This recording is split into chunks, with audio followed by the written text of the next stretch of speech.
thanks for joining us. We'll start with an opening statement from Coach, and we'll take questions. All right, good to see everybody. We are definitely excited for Friday night. What an incredible way for our fans and our students to start their weekend. Big-time college football, Arizona Stadium, retro night. Y'all feeling my jacket? I'm not sure who gave this to me. I think it might be Nancy Kincaid gave this to me. But someone gave this to me when I first got hired here, this old school Nike windbreaker. I don't even know if they make windbreakers anymore, but I'm excited to see what our fans turn out in. I'm hoping for some really cool retro gear rocking in the stands for this game on Friday night. We had, last night I went over and saw Zona Zoo, just like have such an appreciation for those students and what a great job they do just organizing that and getting kids fired up to show up on game day, just all the effort they put into that. It's a great group of young people, on campus, leading the charge there. I think it's really, really fun. And this is a big opportunity for us, obviously. This is a big game. We're playing an excellent opponent. They've got great players. They're extremely well coached. And so we know we've got an incredible big-time battle coming on Friday night.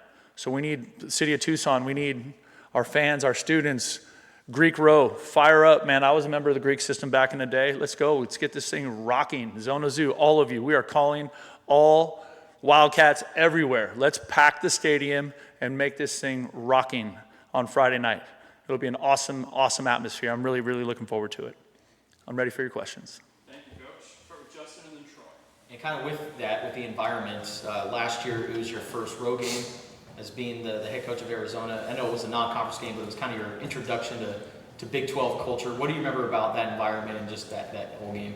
I thought they did a great job there, in Manhattan. Obviously, I'm not spending a lot of time looking back to last year, but the environment there, they did a heck of a job. And I think that's one of the things that we learned throughout the course of the season, where every game we played on the road, we played in really hostile environments. And that's why we continue to talk about packing Arizona Stadium. That's why we continue to talk about the impact of the home crowd, the impact of Zona Zoo, the impact of our fans, and how important it is. And then Avery Johnson on the other side, mobile quarterback. What do you remember about facing him last year, and what challenges does he bring this time around? Well, I think he's obviously a dynamic dual threat guy. He throws it well, and he's got a lot of speed, and he's a dangerous runner. And so anytime you play somebody like that, it's really, really challenges your defense on all, in all aspects of your defense. And you have to do a great job of tackling. We got to have population at the football to make sure that we get people on the ground and don't let people get out and get loose on us. But he's a really, really good player. Troy and Michael. Rhino was able to play last week. Just your overall thoughts on his performance and how he's been able to battle back to where he is now. I was so excited to see Rhino play. And I think Rhino was excited to play. And I think, he looked like a guy who's coming back from a serious injury. And so he's got work to do. But I got a lot of faith in Coach Oglesby and his ability to develop and teach and coach that position. And I know he'll have Rhino ready as we continue to progress. Michael and David. When you're studying the Kansas State defense, how much can you take out of last week's game because of the way Army plays, which is so unconventional? Yeah, I think when you look at last week's defense, you really don't, or last week's scheme, you don't get a lot out of that because that's so different. There's only a few people that run that stuff offensively, and it's one of the reasons they're so effective. But what you do see is you see Kansas State playing their tails off. You see them playing really hard. You see them playing with physicality. David and Brian. Coach, after you watched the tape and looked at Noah's performance, especially the way he started that game, how important was it for Seth to really give him a game plan that got him that confidence early in the game? Well, the thing I would tell you is that Coach Deggy gives Noah a game plan like that every week. And it doesn't always go that way, but every week we're trying to put Noah Fafita in the best position to be able to make plays and utilize his talent. But obviously last week started off well. I was really, really proud of Noah. I thought he really responded because I know he was frustrated the week before. He felt like he missed some throws, but I thought he was really dialed in. He was dialed in all week in practice. He continues to find his edge in the extra and the in between and the unrequired. And so you find, when you do that consistently, you give yourself a chance for good performances. And as a guy who's coached a lot of wide receivers, what stands out to you about Brandon Phelps? Obviously got his first touchdown, and what potentially that young guy could add to this. No, we're excited about BP. He's a young guy. He was injured a year ago, and so he had to sit out the season. But, just to watch his growth, first of all, he's tough, super high care factor. He's a red line guy, and I think that speaks to you're starting to see him make more of a move in that room. I think it also speaks to just, I think we're, all this offseason we've been talking a lot about the receiver room, and I think you're seeing those guys, the different pieces in that room, start to show up and contribute in meaningful ways, which we're excited about. Brian and then Jason. How did you have to adjust the preparation schedule this week with the shortened window? Yeah, I think the outside world would think it's a big deal. For me, it's not that big a deal. I'm excited because we get to play sooner. We don't have to wait as long to play. But players were off yesterday, and then we're into a week now. So, we're into a normal week. So that was just, we needed to use yesterday as a recovery, and, we needed to also utilize it for our coaching staff to get a jump on the Kansas State stuff, right? Jason and then Justin. Fans kind of view this as a prove-it game, like you guys have beat the two teams. This is by far the best opponent you've faced. Does the coaching staff, do the players take that angle at all? It's like, okay, this game is, we need to kind of prove it's for real, or does that come up at all? It doesn't come up at all because every week we're trying to prove it. Every week we're trying to prove that we're a good football team. It doesn't matter who we're playing. And so this is the most important game of the year because it's the only one we get to play this week. You know what I mean? And it's against a good opponent. It's against a conference opponent, an opponent that has been historically very good, right? And they've got a good football team this year. And so every time you play these guys, you're in for a 4-quarter fight. Justin and Michael. So Trace Bivey was able to get a touchdown catch, obviously playing against his former team coming up this week. What has he shown you since he's gotten to Arizona, and what did you make out of his game last week? I think Trey's really made a great move. I think, and that's really shown up, I'd say, more so in training camp. I think in the spring he was learning and getting used to everything, but I've really been excited about his development. He's proven that he's a super high care factor guy. He's a really hard worker. He wants to take every rep, and I think that's exciting. I think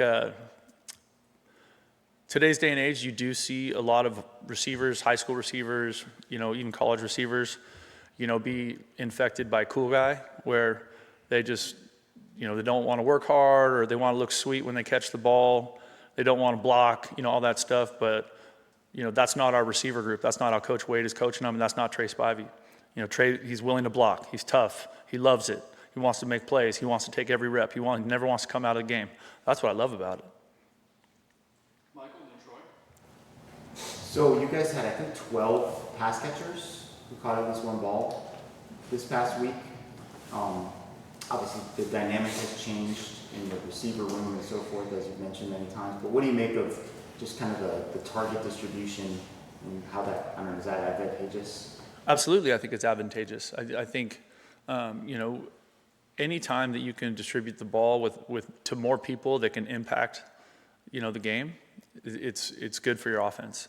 And I think Noah's doing a really good job of getting through his progressions, or going to the right person, or even creating.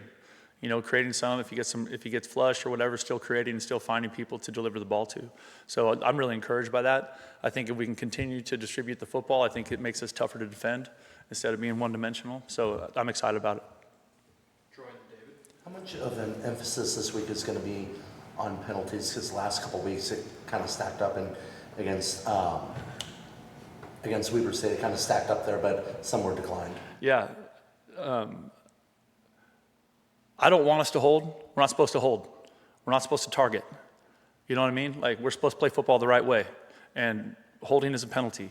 So we don't want to do that crap. Like, we want to play clean and we want to play hard, but we need to do things the right way, because we can't put ourselves in a situation where that was stalled out multiple drives in our first two games, right? Put us behind the sticks or whatever. So that's a huge point of emphasis this week. David and Justin. Coach Wesley Yarmo got into the game for the first time. How is he different in what you see than the other two guys that are available to you right now, in Ishmael and Quincy? We're excited about Wesley. He's a young player.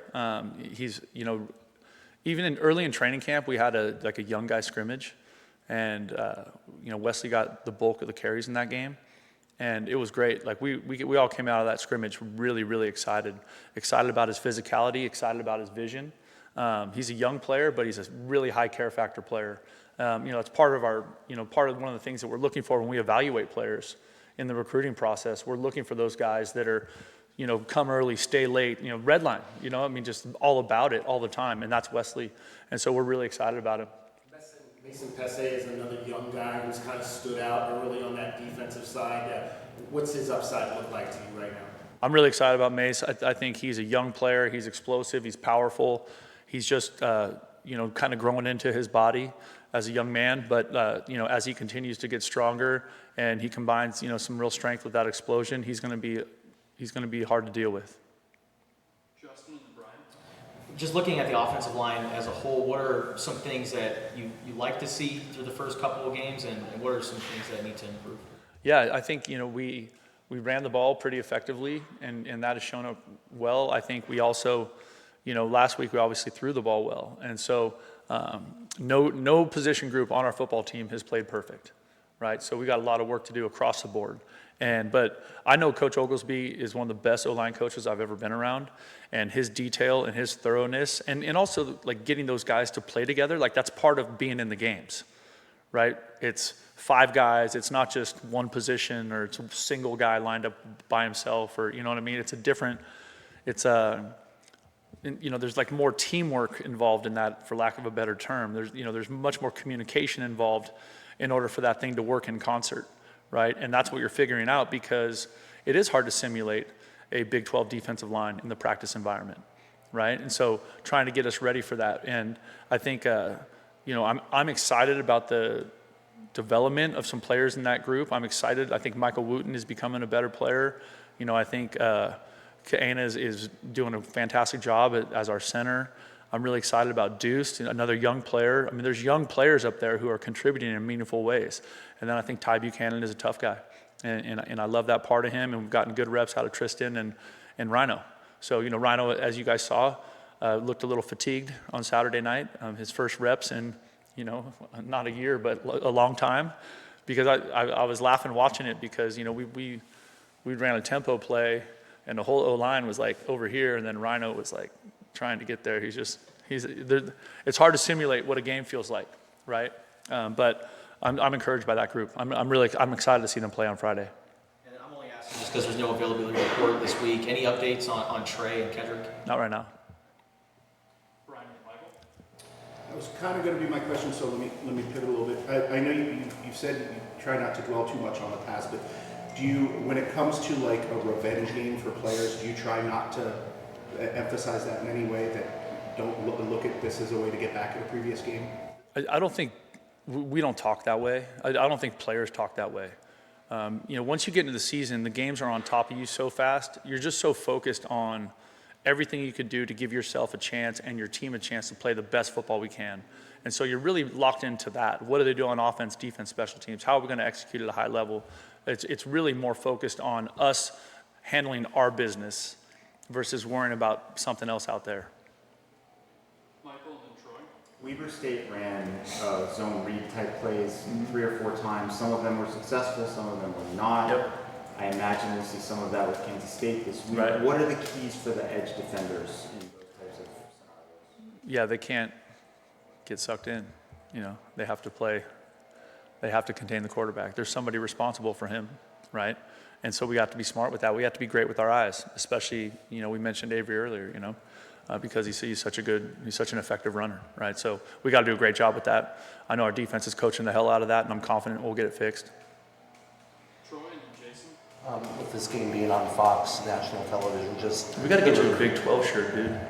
You know what I mean? the recruiting boost that it does for a program, just being in the national spotlight on a Friday night game. Oh, I think it's awesome. I think it's great anytime you can play on Friday night on national TV. It's an incredible opportunity for your team. It's a fun deal, because as being involved in college football, that everybody that's playing on Saturday is sitting in a hotel watching that game. You know what I mean? So I think it's a lot of fun. I also think it's a lot of fun for our students. I think it's fun for our fans. It's on a different day. It's a night game, Friday night lights. All of our players remember the glory days of high school football, Friday night lights, how special that is. So we're looking forward to it. Jason and David. When you look at Kansas State last week, Army time of possession was a big deal. Some coaches value it, some don't. What's your personal opinion on valuing time of possession? I think every game is different. I know this, when you're playing one of the academies, that's what they do to you, right? They possess the ball for so long, they run it almost every time. So you end up going into those games like anticipating having 6 to 8 possessions. And so the hard thing about playing those teams is that they put a different kind of pressure on you, because if you don't score, if you don't have success, if you don't move the ball, then you feel like you're stuck watching them go for it on 4th down, 10 times. But and I have a lot of respect for Coach Monken and that Army crew. Those guys are good guys and good coaches. So it's just the time of possession thing. I think it changes game to game. You know what I mean? Like, I'm not sure what it was last week, but I would assume it was pretty close in time possession, right? So I think for us, if we are explosive offensively, it's not as big of a category. If we're trying to play more of a ball control game, and that happens too. Sometimes you're like, hey, we need to keep the ball out of their hands, that kind of thing. So it's a game-to-game decision, but like going into it, I don't put a ton of emphasis in it. David and Justin? Coach, in terms of that zone read defense, when the quarterback keeps the ball and you're the first guy that's supposed to be responsible gets sucked in, what's important for that defensive back who's kind of left out there like Michael Dansby was in that first instance? Well, yeah, I mean, I think, the receiver's supposed to be blocking Michael Dansby too, right? So he's got to navigate both those things. To me, I would say that one of the ways that you eliminate that is by getting population of the football, and that's red line, right? So if we are living the red line and we are all over it, then if there is a mistake, we can hopefully erase it by playing with fanatical effort and getting people there and getting the ball carrier on the ground. Justin and Michael? So you'll be playing against Gunnar Maldonado, Yep. from Wildcat. How do you remember the 1 year that you guys? I love Gunnar Maldonado. He's an awesome young man. He's a great kid. He's a great Wildcat. So I got nothing but love for Gunnar. Michael? The one time you guys punted, Avery Salerno ran down there and then he didn't tackle. He thought the guy signaled a fair catch. Yeah. So we are coaching the hell out of that play. I promise you. Yes. And kind of along the special teams lines, just so far, what do you make of special teams so far through 2 games? I think it's been highs and lows, good and bad. I think we're learning how to be a high-level special teams outfit. And I think that's something that Coach Niver is a fantastic football coach, and he is so detailed and so thorough. And so it's getting our guys, everybody understanding the impact that part of the game has on the outcome and just how critical it is.